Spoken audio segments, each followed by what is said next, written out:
So you see our onions are taking on this really beautiful golden color. They're nice and caramelized. We're going to let them go a little longer, but at this point I think it's time to add the peas because the peas are frozen. They're going to bring the temperature down a little bit, and they're going to also exude a little bit of liquid because of the fact that they are frozen. So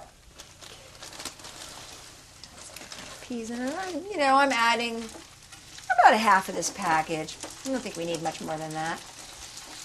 So you can kind of hear them snap and crackling, which I love. The little snap, crackle, pop of the peas.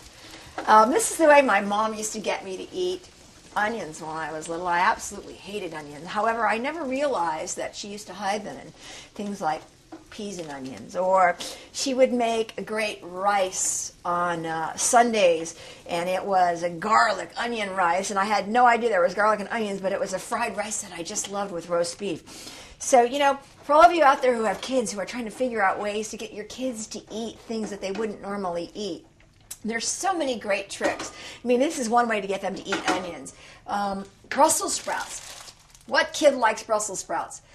But I tell you something, when you take a Brussels sprout and you pour a little olive oil on it, salt and pepper, put them in a 400-degree oven and leave them in for 25 to 30 minutes until they're sort of nutty and brown, they take on a whole different flavor, and they're like candy. Kids will eat them up.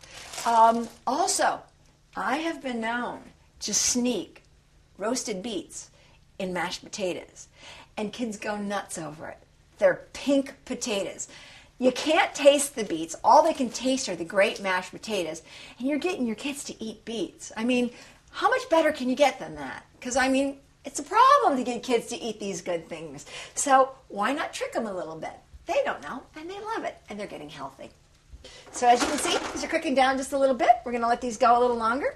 Then we're going to check our roast pork loin. Yeah.